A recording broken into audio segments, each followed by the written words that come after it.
Ini jam 9.13, lagi-lagi ketemu lagi sambil silaturahmi, sambil ngonten, pokoknya gaskan aja berkolaborasi ya. Silaturahmi jalan, tetap menjemput rezekinya juga digaskan kalau yang bisa, yang pasti bisa saling bersinergi. Nah teman-teman nih alhamdulillah ya. Pagi ini akunku sudah mulai ada pertumbuhan lagi setelah kemarin berapa hari itu melehoi karena memang momentum Ramadan ini toko-toko yang sudah berubah sudah bergerak lagi, dan yang pasti produkku yang FYP tokonya sudah open jadi mensupport penjualan. Walaupun komisi kecil teman-teman, tapi kalau FYP itu bisa mendongkrak penjualan dan pada saat yang nggak ada bisa langsung melehoi, dan ini saya rasakan beberapa kali ya di akunku yang satu, yang utama yang sekarang melehoi gitu ya, dan ini ada akun kedua atau ketiga ini yang bisa up lagi gara-gara ada yang produk yang bisa FYP tersebut gitu teman-teman. Nah lagi-lagi ini yang nggak ada kata lain gimana cara bisa FYP ya, cuman jajal coba nggak tahu yang mana. Intinya kemarin coba-coba saya renungkan, bener juga yang dikatakan Om Ken gitu ya, pada saat satu konten kita banyak yang komentar, banyak like, share gitu ya, komen, like, share itu ampuh teman-teman. Ciri-ciri supaya kita bisa produk kita bagus adalah apa? Supaya bisa FYP, ternyata kuncinya, salah satu kuncinya juga di sini gitu ya, banyak like, banyak komen, banyak share.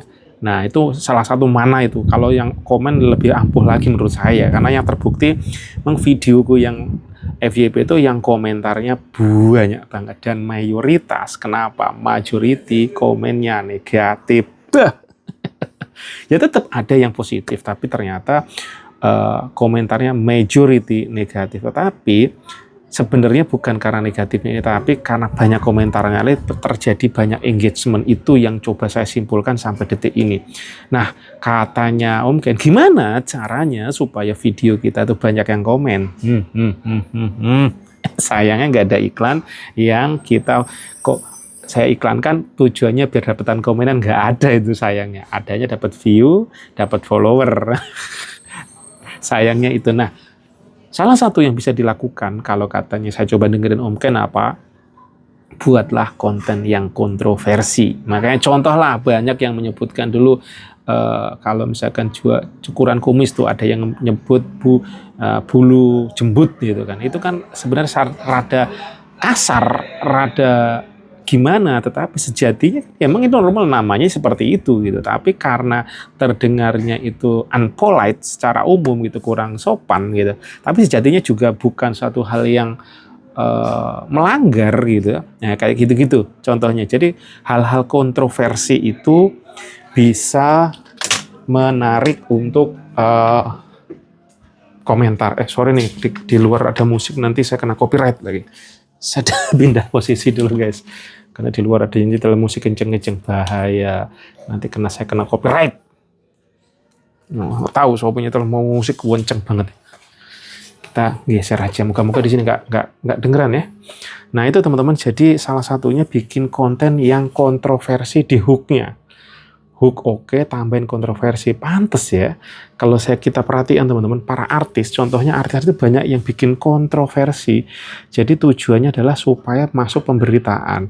Jadi publik secara umum, audiens itu memperhatikan kita. Nah, kalau di TikTok affiliate pun ternyata juga bisa terjadi seperti itu ya.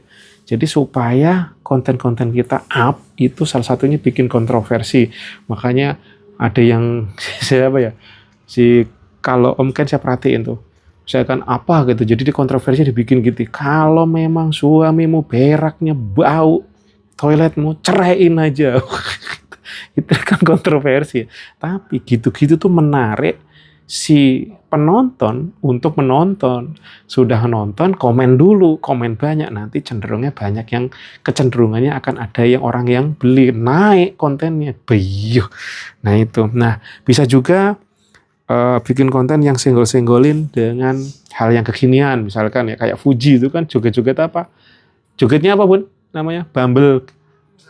Ya joget Bumble apa kayak gitu. Mungkin harus combine, tapi kalau Bumble apa kena copyright saya juga nggak tahu. Kemungkinan bisa kena copyright ya kalau buat buat keranjang kuning ya, tapi minimal ada senggol-senggol ke sana misalkan, contoh itu kan white banget red. Siapa yang lagi trending, nah kita coba ikutkan nempel ke situ. Saya sendiri jujur sebenarnya saya belum mampu ke sana, cuman saya udah mulai aware, sudah mulai paham. Oh ini toh yang bikin FYP terjadi. Saya sendiri juga nggak pernah beli buku tentang FYP ya. FYP itu sebenarnya kayak apa ya? Kalau menurut saya FYP itu yang sudah puluhan ribu tertonton.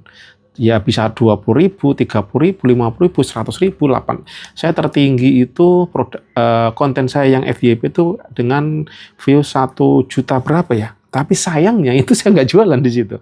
Yang jualan itu tertinggi di 800.000. Itu yang tertinggi, teman-teman. Nah, teman-teman saya tadi juga ngobrol lagi sama Mas Alif Store Jogja. Beliau tadi share pendapatan kemarin kalau nggak salah ya, beliau dapat 1,1 juta komisi. Amazing nggak?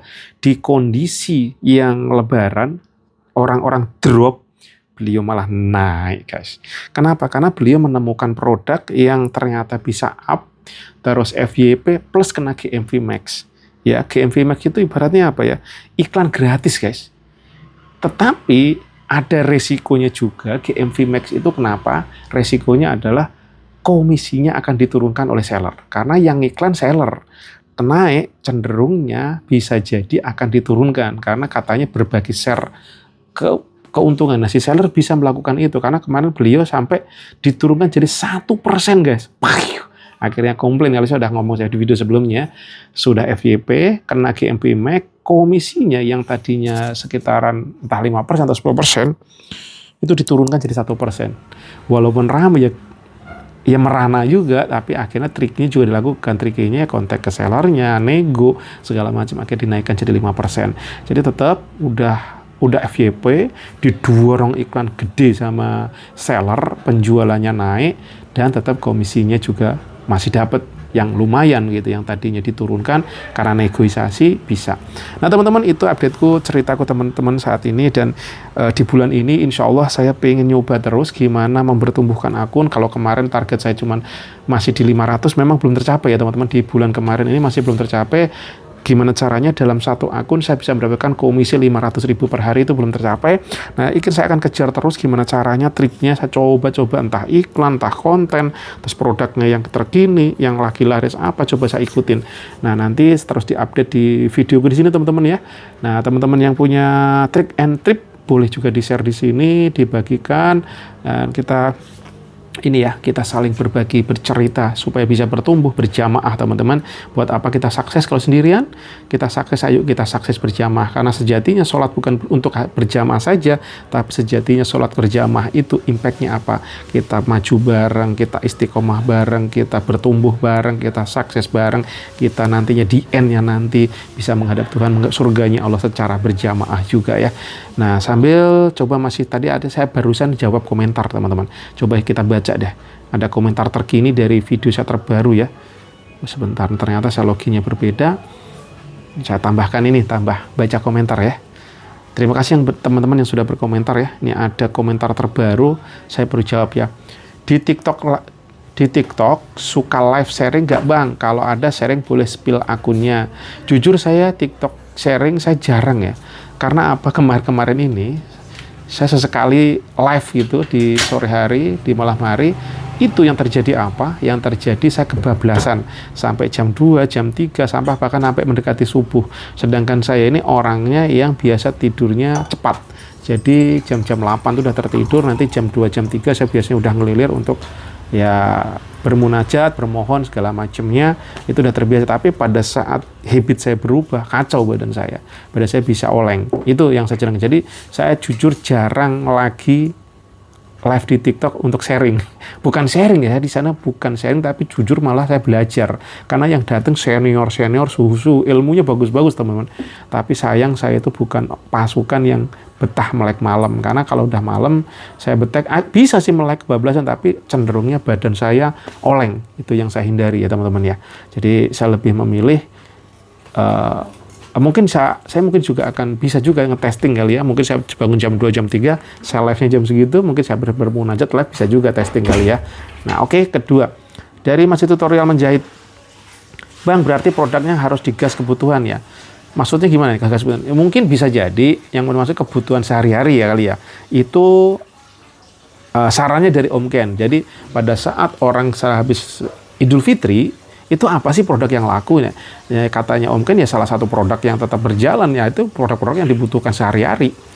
Karena biar bagaimanapun kondisi keuangan sulit, kondisi daya beli turun, itu tetap dipakai. Misalkan ya pembersih toilet, bentuk buat ngepel, alat sapu, DLL-nya itulah kebutuhan sehari-hari ya teman-teman paham lah apa itu tisu, itu kan pasti beli kan. Terus ya misalkan garam atau apa lah yang selalu dipakai habis gitu kan. Kalau mau nyuci perlu pewangi, pengharum, ya gitu kan selalu dibutuhkan terus menerus. Jadi itu yang juga bisa dilirik. Apalagi kalau ngeliriknya yang komisinya bagus ya teman-teman ya.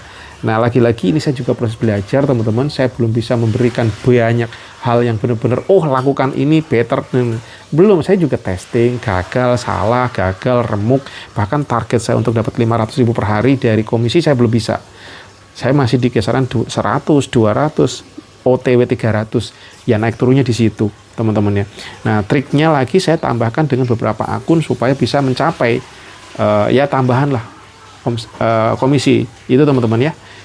Ceritaku siang ini jam 9.25 itu dulu teman-teman. Saya mau ngeliat HP ku dulu, HP ku Wondes karena belum ada admin jadi harus mantau dulu ya, siapa tahu ada yang cacat dan bertanya tentang Xiaomi. See you, assalamualaikum warahmatullahi wabarakatuh.